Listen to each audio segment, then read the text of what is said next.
بارك الله فيك. دريم دعاء علي بن ابي طالب رضی اللہ عنہ روایت تے صحیح مسلم کی دے دا پیغمبر صلی اللہ علیہ وسلم بارک ہوئی چی انہو کان اذا قام الى الصلاة کل چی باقا منزت ودریدو ثم یکون من آخر ما یقول بین التشہد والتسلیم پیغمبر صلی اللہ علیہ وسلم بیا بالتشہد و دا تسلیم سلام گرزولو توی وی دا تشہد و دا سلام گرزولو منز کے بید دا دعاوی دیر قیمتی دعا او هر دعا دیر قیمتی رزق ما تا استسوی او بار باری ویم چی دا کتاب زان سر ساتی او چی کل سملی دا کٹ سر تیک دی ہر وقت دا دین یو دعا یادوی چی دا دعا گانی تا یادی کری گنا او بیا دی شروع کڑا پا دی باندی رب العالمین با خیر دا دنیا و دا آخرت تالا درکی زکر چی یو دعا چی سڑے ہوئی اگر دوم رخیست دعا دا چی دا سڑی اگر زڑ بکی پاتیش اس دی دعا تا گورا پیغمبر صلی اللہ علیہ وسلم بداوی خوا دا سلام گرزول نمخ کی اللہم اغفر لی ما قدمت وما اخرت یا اللہ ما تا بخنو کی دا آگا گناونو چی ما مخ کی کڑی دی او آگا چی ما ورستو کڑی دی یعنی مخکینی و ورستنی را تا بخی او دلتا دا مسئلہ یادا کہ منگ تفسیر درسونو کی ذکر کردیم دا او بعض نور درسونو کی چی پیغمبر صلی اللہ علیہ وسلم نخو گناہ نکی گا اللہ دا گناہون نساتری دی پیغمبران نبی اولی پیغمبر صلی اللہ علیہ وسلم بخانه دا اللہ نگواری دا کہ یو جواب داری چی دی سرا دا پیغمبر صلی اللہ علیہ وسلم مرتبہ چتی دویما امت لتربیت ورکی چی تاسو بدی سی ہوئی دریما پیغمبر صلی اللہ علیہ وسلم بخانه گواری دا آغا کارونو چی آغا گناہ ندا خو آغا خلاف اولادا یعنی دا غین غور بل کارو خو پیغمبر صلی اللہ علیہ وسلم آغا ندے کڑے لکه مثال تبوک تا چی تو دا تبوک غزالا نو دا منافقان و عذرون قبول کرو اللہ و توی دا بتا نقبلا ولی ندیتا اس خلاف اولا کارو لگی خلاف اولا مطلب سدے یعنی دا دین غور بلو خو اگر پیغمبر صلی اللہ علیہ وسلم ونگو غور داو چی دا دوی دا عذرون نوی قبول کرے ناغا با دا پارم بخنی غوختی یا دا بدر دا غزان بعد چی کم قیدیان راوستو او یا اگونے فیدیو آگست آزادی کرو اللہ و توی دا ولنے جنگو دو با دینا آزادا ولے پری چی لوینم توی کڑے ہوئی چی کافرانو بنی و دبدبر آگلے یا عبداللہ ابن مکتوم چی راگا دا پیغمبر صلی اللہ علیہ وسلم خوالا وغا دا غٹو خلقو سرناس وغول دعوت ورک نو آگاو تا خبرو کڑا پیغمبر صلی اللہ علیہ وسلم و تقوک کینا خواهد پا دی چی دا ملگر دا سر و بیا خبرو کول دی کسان دعوت ورکول گوار اللہ و توی دی سے بدینا کولی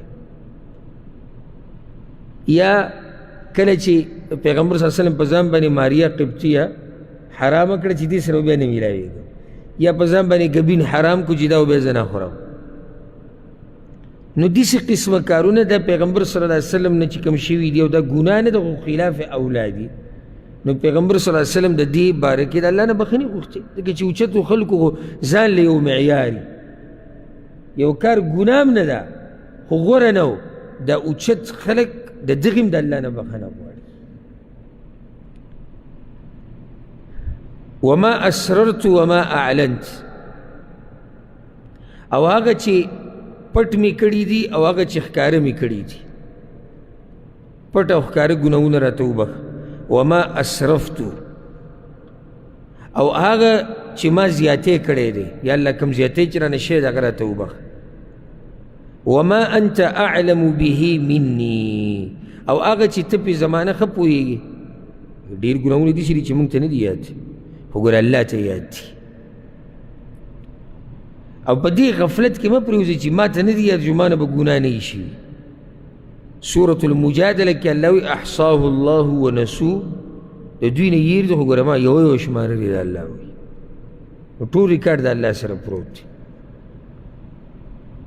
انت المقدم و انت المؤخر تمخ کی کون کے او تورست کون کے لا الہ الا انت نشت دے حقدار دا بندگی مگر تے تمخ کی کون کے تورست کون کے دی دیر معنی دی دیر مطلب دی یو مطلب دا دے تمخ کی کون کے یو انسان لرا یو بندل لرا جنت تا تورست کون کے یو بندل رب جہنم کی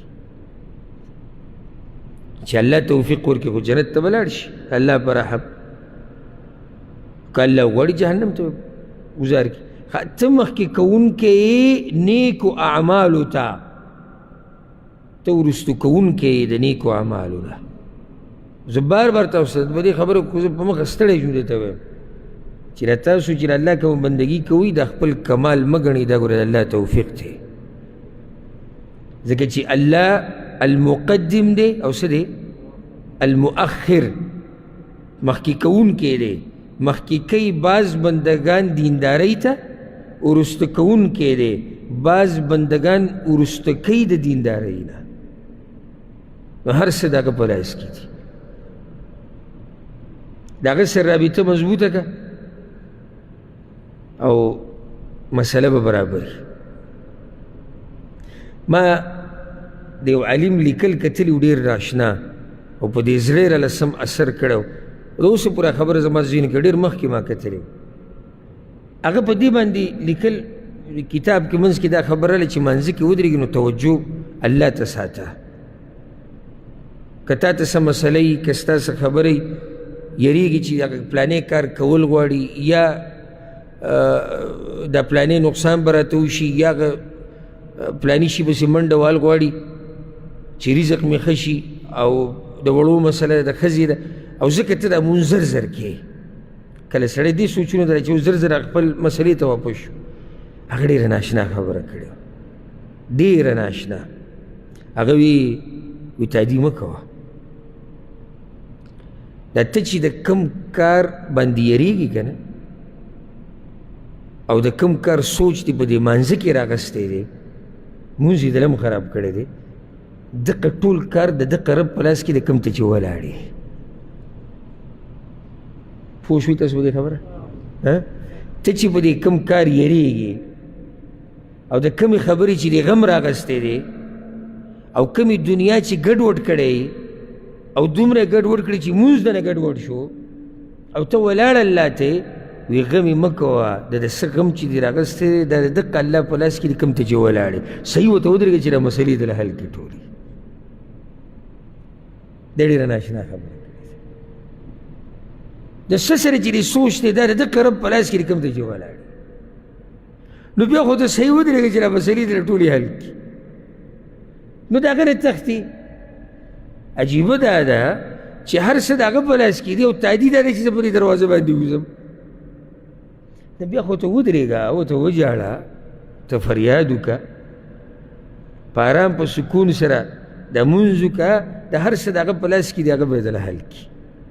دا هغه ډېره ناشنا خبره کړې، ډېره ناشنا چې د سرو زرو به اوبه ولیکلی شي د دې قیمت به ادا نه کړی شي. چې ولاړ الله ته غم د سره د یوې خبرې دی، هغه خبره د چا په لاس کې ده؟ د الله په لاس کې ده. او ولاړ هغه الله ته خبره د هغه په لاس کې ده، بیا دې توجه هغه ته نشته. دا څومره بې وفایي ده د الله سره، څومره بې وفایي.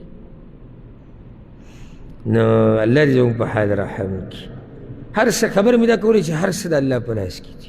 مخکې کوونکی هم هغه دی، وروسته کوونکی هم هغه دی. دا ډېره ښایسته دعا ده. چا ته یاده ده؟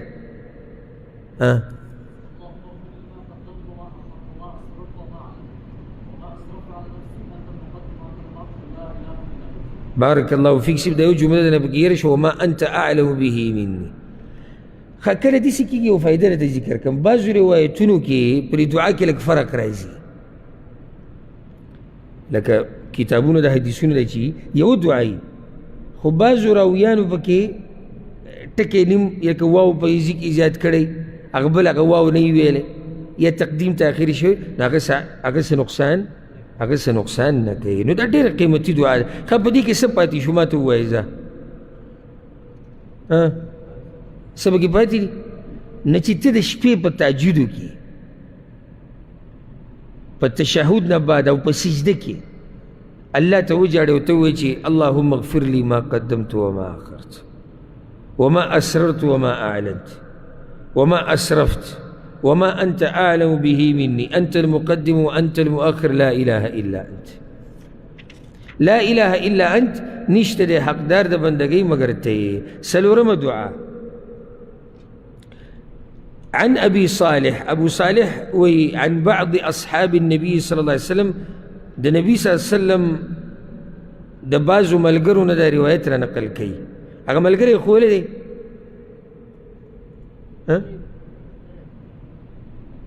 ملګری خوله خو داسې نقصان کوي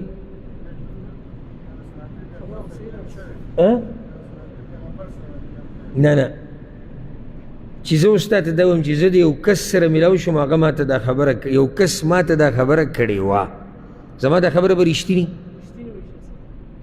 نه معلومات به کوې که نه چې کس څوک دی بیا به ته فیصله کوې.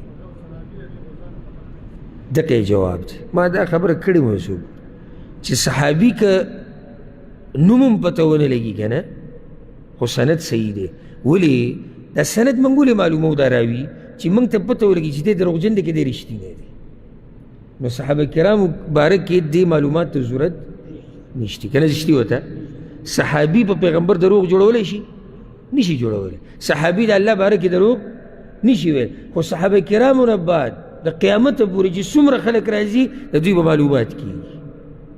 یاره ما دا خبره اورېدلې ده د زید نه، نو موږ به اوس معلومات کوو چې دا زید څوک دی، او بیا به دا معلومات کوو چې آیا د دې کس د زید سره ملاقات شوی دی او که نه دی. بیا د زید علمیت ته به ګورو رښتینی دی که دروغجن دی، دماغ یې څنګه و، ذاکره یې څنګه وه، دا خبرې به ټول زید بیا د چا نه اخیستی دی. خو چې کله یو تابعي معلوم دی چې هغه تابعي رښتینی دی، هغه وایي ما د یو صحابي نه دا خبره اورېدلې، او د تابعي خو د صحابي سره ملاقات شوی ځکه ورته تابعي ویلی کېږي، او هغه وایي ما د یو صحابي نه، او صحابي نوم یې ونه وي، څه نقصان کوي؟ څه نقصان کوي؟ ولې نه کوي؟ ځکه چې صحابه کرام ټول رښتیني دي. صحابه کرام ټول رښتیني دي، په پیغمبر باندې دروغ نه وایي. ښه هغه دا ویلي دي چې پیغمبر صلی الله علیه وسلم یو کس ته ووایي کیف تقول فی الصلاة، ته په مانځه کې څه وایې؟ هغه دا ووایي اتشهد، زه اول تشهد ویم، یعنی التحیات او تشهد دا ټول ویم، بیا دا ویم اللهم انی اسألک الجنه، یا الله تا نه جنت غواړم، و اعوذ بک من النار، او تا پورې پناه نیسم د اور نه. سبحان الله څومره هوښیار سړی و، هر څه په دوو جملو کې راټول کړو، یا الله تا نه جنت غواړم او تا پورې پناه نیسم د څه نه؟ د اور. بیا یې ووایي دا چې اما انی لا احسن دندنتک ولا دندنة معاذ، وی ای د الله پیغمبره ما له د دغه دعاګانو ما ته پته نشته کومې چې تاسو غواړئ او معاذ رضی الله عنه غواړي، معاذ بن جبل، یا زه ستاسو اواز نه اورم، ما ته د هغې پته نه لګي چې تاسو کومه دعا غواړئ. پیغمبر صلی الله علیه وسلم ورته ناشنا خبره وکړه، وی حولها ندندن، دا ته چې څه غواړې موږ هم د دقې ګیر چاپېره تاویږو راتاویږو. ته چې د الله نه څه غواړې چې یا الله جنت راکړه او د جهنم نه مې وساته، ما او معاذ هم د دقې به خواوشا کي یو لرې نه یو، ځکه چې د مؤمن غټه غوښتنه د الله نه دقه دی چې یا الله جنت راکړه او یا الله د جهنم نه مې وساته. نو دا ډېره ښایسته دعا ده او ډېره لنډه ده. اللهم انی اسألک الجنه واعوذ بک من النار. څو دعاګانې شو ټولې؟ څلور شو. په دې به اکتفا وکړو انشاءالله. را روان درس کې به د پنځمې نه شروع او زه دا وضاحت ډېر په دې کوم د دې دعاګانو چې موږ د دې دعاګانو باندې سم پوه